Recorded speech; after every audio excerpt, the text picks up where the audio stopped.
ختم قرآن کے موقع پر میں آپ سے پیغام قرآن کے حوالے سے بات کرنا چاہتا ہوں کہ قرآن کریم کا ہمیں کیا پیغام ہے۔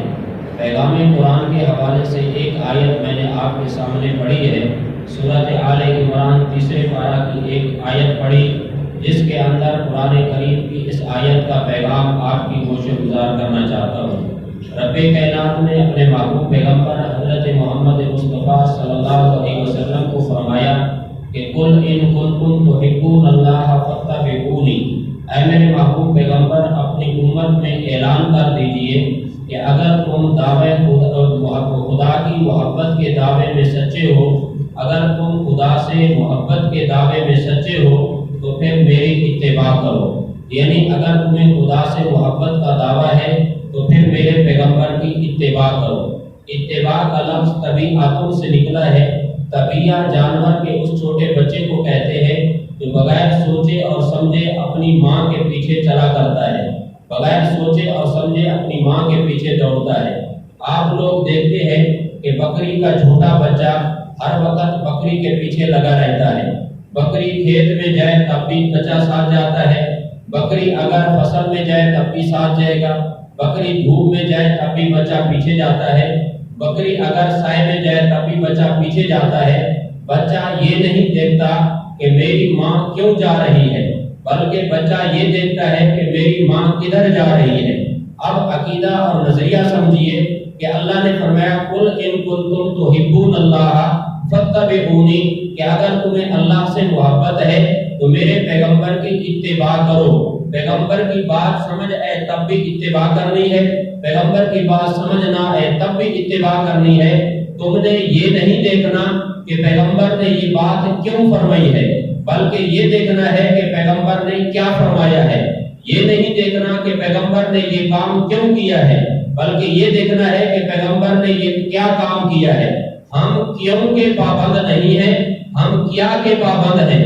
اگر ہم اسی بات کو پلے باندھ لیں تو دین کی بہت سی باتیں سمجھنا آسان ہو جائے گا۔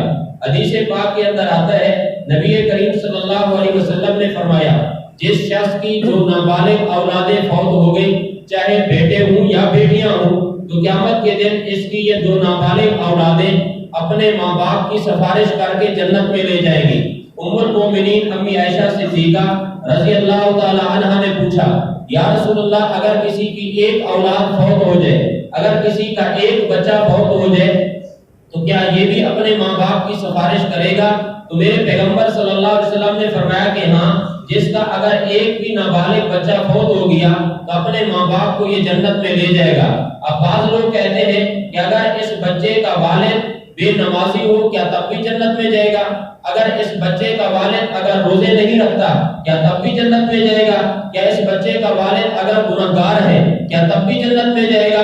کیوں جائے گا جنت میں؟ میں کہتا ہوں ہم کیوں کے تو پابند نہیں ہیں۔ جب پیغمبر نے فرما دیا کہ یہ جنت میں جائے گا، یہ چاہے کتنا ہی بڑا گنہگار کیوں نہ ہو، لیکن جس رب نے اس کو جنت میں بھیجنا ہے اس کی رحمت اس کے گناہوں سے کئی گنا بڑی ہے، اور جس پیغمبر نے جس اللہ نے اس کی سفارش کروانی ہے، جن بچوں نے اس اپنے ماں باپ کی سفارش کرنی ہے، تو سفارش تو مجرم کی ہوا کرتی ہے، نیک کی سفارش نہیں ہوا کرتی۔ تو سفارش مجرم کی کریں گے، یہ گناہگار ہوگا تو مجرم بنے گا تو تبھی تو اس کی سفارش ہوگی۔ اس وجہ سے اس کے بچے سفارش کر کے اپنے ماں باپ کو جنت میں لے جائیں گے۔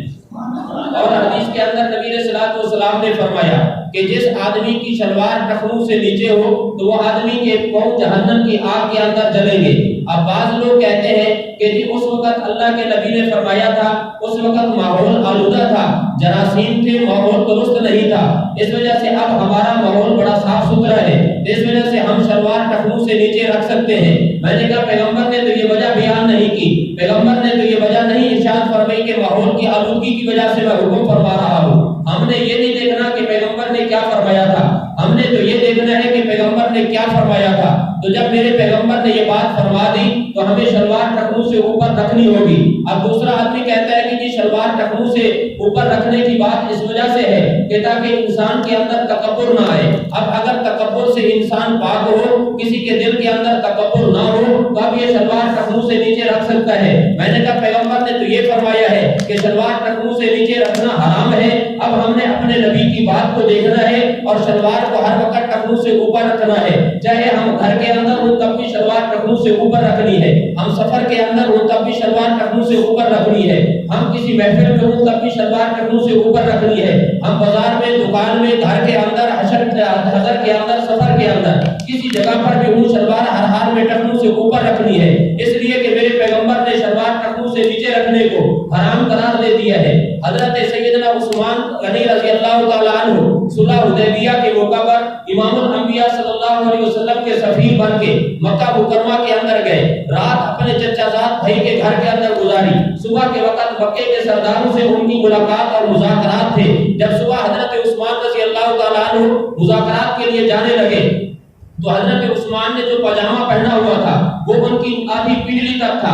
اب ان کے چچا زاد بھائی کہنے لگے کہ عرب کے سرداروں کا دستور اور طریقہ یہ ہے کہ وہ اپنی شلوار ٹخنوں سے نیچے لٹکاتے ہیں اور اس کو اپنے لیے باعث فخر سمجھتے ہیں, اور جس کی شلوار ٹخنوں سے نیچے ہو اس کو بہت بڑا آدمی سمجھتے ہیں. لہذا آپ نے شلوار کو آدھی پنڈلی تک کی ہوئی ہے تو وہ آپ کی بات کو اتنی وقت نہیں دیں گے, آپ کی بات کو توجہ نہیں دیں گے, آپ کی وہ اتنی عزت نہیں کریں گے. لہذا آپ شلوار ٹخنوں سے نیچے کر لیں. حضرت عثمان غنی رضی اللہ تعالیٰ عنہ نے فرمایا کہ مجھے مکے کے سرداروں کی عزت یا بے عزتی کی کوئی پرواہ نہیں ہے, اس لیے کہ میں نے تو اپنے پیغمبر کو جب دیکھا ہے تو میرے پیغمبر کی شلوار کو آدھی پنڈلی تک ہوا کرتی ہے, اس وجہ سے میں اپنی شلوار کو آدھی پنڈلی تک رکھوں گا. مجھے تو میرے پیغمبر کی ادا پسند ہے, مجھے اس بات کی پرواہ نہیں ہے کہ کون میری عزت کرے گا, کون میری بے عزتی کرے گا, میں تو اپنے پیغمبر کی ادا کو سینے سے لگاؤں گا.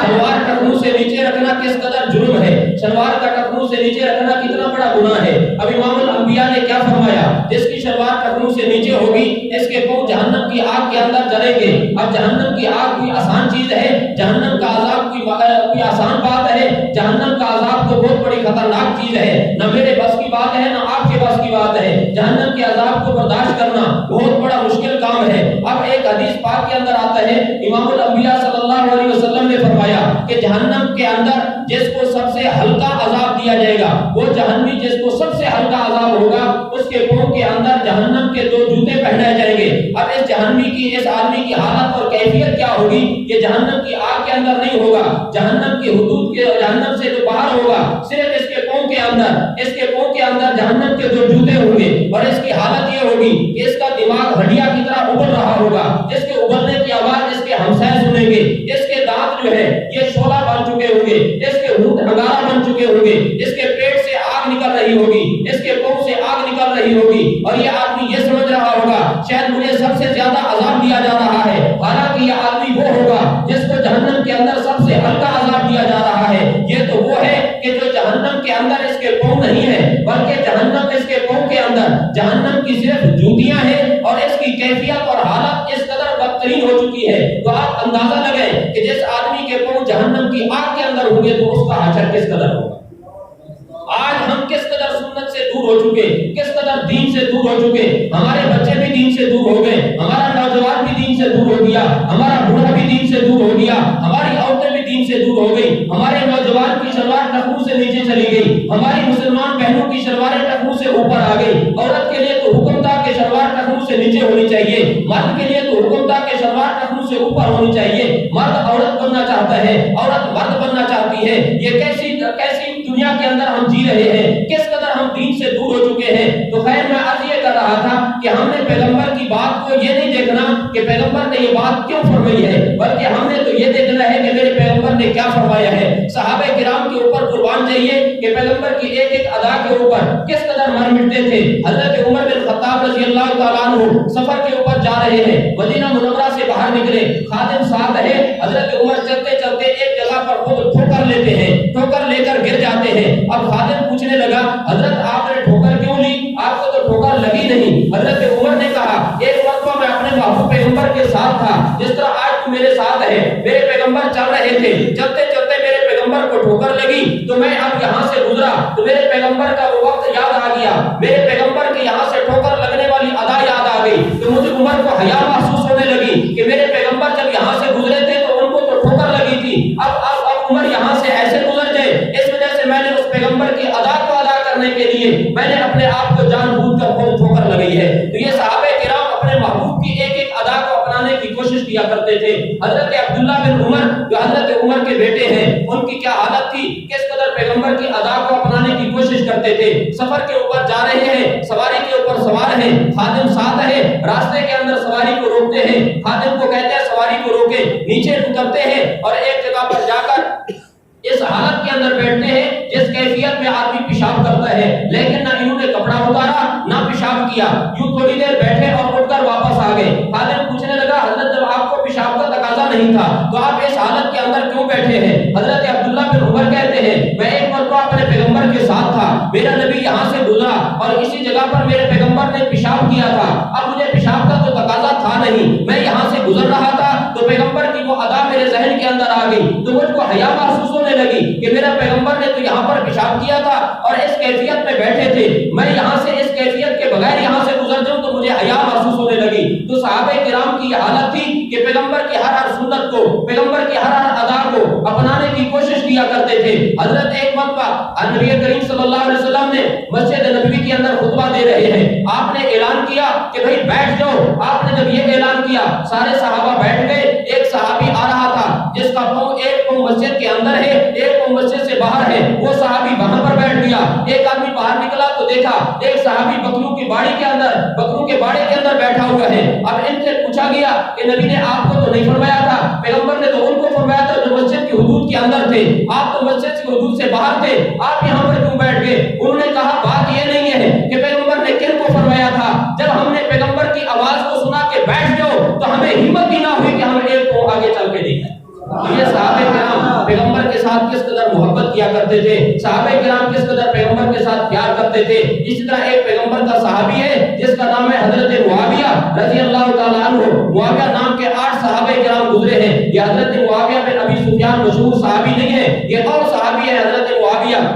یہ مدینہ منورہ کے اندر ہے، سردی کا موسم ہے، ان کا گریبان کھلا ہوا ہے، اس حالت کے اندر مدینہ میں ہے۔ لوگوں نے دیکھا کہ سردی کی حالت میں گریبان کھلا ہوا ہے، کیا ان کو سردی نہیں لگتی؟ اب ان کے دوستوں نے پوچھا آپ سردی کے موسم میں اس حالت میں کیوں ہے، کیا آپ کو سردی نہیں لگتی؟ حضرت معاویہ کہنے لگے کہ مجھے سردی تو لگتی ہے، لیکن جب میں نے پیغمبر سے ملاقات کی تھی میں نے اپنے نبی کو اس حالت میں دیکھا تھا کہ میرے نبی کا گریبان کھلا ہوا تھا، اس وقت سے میں نے گریبان بند کیا ہی نہیں ہے۔ لوگوں نے کہا کہ سردی نہیں لگتی، انہوں نے کہا یارو بات سردی اور گرمی کی نہیں ہے، بات تو پیغمبر کی ادا کی ہے، میں نے پیغمبر کو اسی حالت میں دیکھا تھا۔ لوگوں نے کہا وہ تو گرمی کا زمانہ تھا، انہوں نے کہا بات گرمی اور سردی کی نہیں، میں نے جب پیغمبر کو اسی حالت میں دیکھا ہے اس وقت سے کبھی میں نے اپنے گریبان کو بند بھی نہیں کیا۔ یہ میرے پیغمبر کے جان نثار صحابہ کرام، میرے پیغمبر کے تربیت یافتہ، میرے پیغمبر کے شاگرد، میرے پیغمبر کی صحبت کے اندر بیٹھنے والے جماعت اتنی میرے پیغمبر کی ادا کو اپنانے والی ہے۔ اور دوسری بات میں اس کے متعلق کہتا ہوں، اللہ رب العزت نے کیا فرمایا کہ قل ان کنتم تحبون اللہ فاتبعونی، کہ اگر تمہیں اللہ سے محبت ہے تو میرے پیغمبر کی تم نے اتباع کرنی ہے، میرے پیغمبر کی تم نے تابعداری کرنی ہے، میرے پیغمبر کی تم نے ہر ادا کو اپنانے کی کوشش کرنی ہے۔ اب سوال پیدا ہوتا ہے کہ اللہ تعالیٰ کو یوں فرمانا چاہیے تھا کہ اگر تمہیں مجھ سے محبت ہے تو میری بات مانو، اگر تمہیں مجھ سے محبت ہے تو میرا کہنا مانو۔ اب اللہ نے یہ نہیں کہا کہ مجھ سے محبت ہے تو میری بات مانو، اب اللہ نے تو انداز ہی بدل دیا کہ محبت مجھ سے ہے تو میرے نبی کی بات مانو۔ اب یہ اللہ نے کیوں فرمایا؟ اس لیے کہ اللہ تعالیٰ تو عالم الغیب ہے، اللہ تعالیٰ تو علام الغیوب ہے، تمام غیبوں کو جاننے والے ہیں۔ اب اگر اللہ تعالیٰ یہ فرماتے اگر مجھ سے محبت ہے تو میری بات مانو، اب کوئی آدمی اعتراض کرتا کہ بھئی بات تو اس کی مانی جاتی ہے جس کو ہم دیکھ تو لیں، بات تو اس کی مانی جاتی ہے جس کی بات کو ہم سن تو سکیں، ہم نے تو نہ اللہ کو دیکھا ہے نہ ہم نے اللہ کی بات کو سنا ہے، تو ہم اللہ کی بات کو کیسے مانیں؟